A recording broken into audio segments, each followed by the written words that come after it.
Takšen je bil Simon še pred 3 leti in to je Simon danes.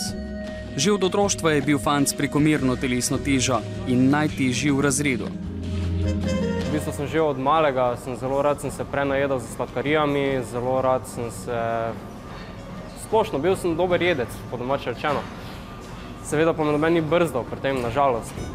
Seveda prišli so poštev sladki sokovi, to je bilo na par litrov dnevno. Doma so vsi dobro kuhali. Babica je dobro kuhala, mama je dobro kuhala, vsi so dobro kuhali. Samo je bilo vsega preveč.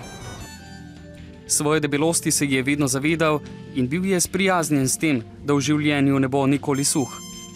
En večer, ko sem se vagal pred enim sistematskim pregledom v osnovni šoli, je bilo tako preprosto, da sem se sprijaznil s svojo usodo. In sem vedel, da bom tak naprej in sem se temu primerno nisem spremenil svojih navad. Pri 18 letih je začel obiskovati fitness in v 2 letih pridelal še dodatnih 10 kilogramov. Pri 20 je tehtal že 106 in takrat se je odločil, da poišče pomoč pri strokovnjakih za prehrano in telesno vadbo. Kot kaže, 2 škatli keksov na dan ni bilo pravilno, ne? Ni bilo ravno za maso, tako bom rekel.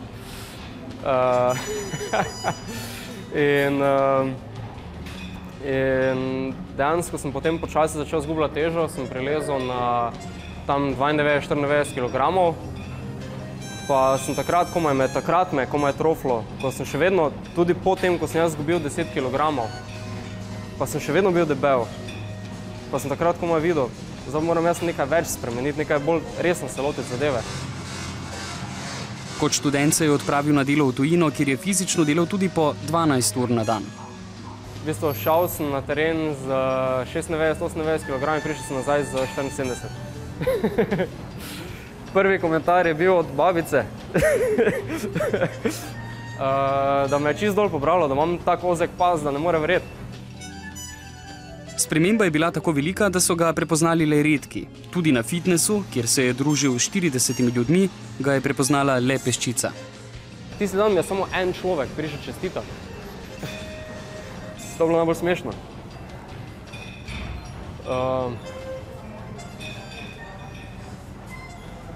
V bistvu, pol iznenada sem se jaz spremenil iz človeka, ki sem se vsem smilo, sem se v bistvu spremenil v človeka, kateremu so vsi zavidali. Je bil malo grobi prehod, no, tako bom rekel.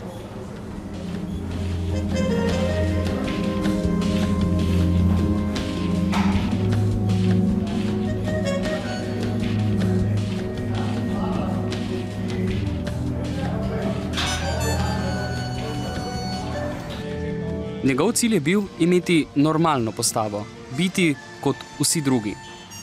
Iskreno rečeno, kaj sem jaz potem ugotovil pri svojih ciljih, je bilo to, da v bistvu rad bi videl, kako daleč lahko svojo postavo razvijem. Preprosto rečeno, kako daleč lahko svoje telo porinem, kako daleč lahko svoje mišice stimuliram, kako daleč lahko, kako simetrijo lahko razvijem, ki je meni všeč za moje telo. V bistvu naučil sem se tudi, kako oblikovati svoje telo, kak si sam želiš. Zraven tega, da je računalniški inženir in se veliko ur dnevno ukvarja s programiranjem, najde čas tudi za tiste, ki stopajo po podobno težavni poti, kot je sam. Ker je izreden poznavalec zdrave in uravnotežene prehrane, se ne boji svetovati niti takšnim, ki so nekoč bili vegani. Zraven tega pa imajo še celiakijo.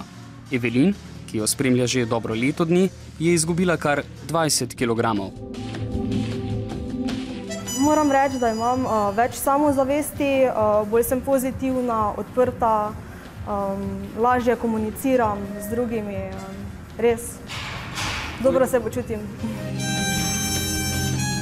Če imaš fundament od hiše spodkopan ali pa porozen, lahko ti na fasado daješ karkoli hočeš, hiša se ti bo vsipala čez 2 leti. Tako preprosto je. Lahko ti strešno kritino zamenjaš, lahko ti peč v hiši zamenjaš, da bo bolj grela, lahko ti izolacijo odebeliš ali pa kaj takega, bilo kaj, bajta se bo vsipala. Pa boš na koncu brez. Tako preprosto je. Temelj pa je zdrava prehrana. Raznolika, uravnotežena, zdrava prehrana.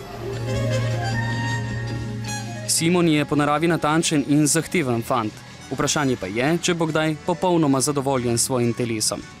Vsekakor pa mu je uspelo to, na kar večina ne upa niti pomisliti, zato vzemite njegovo zgodbo kot motivacijo.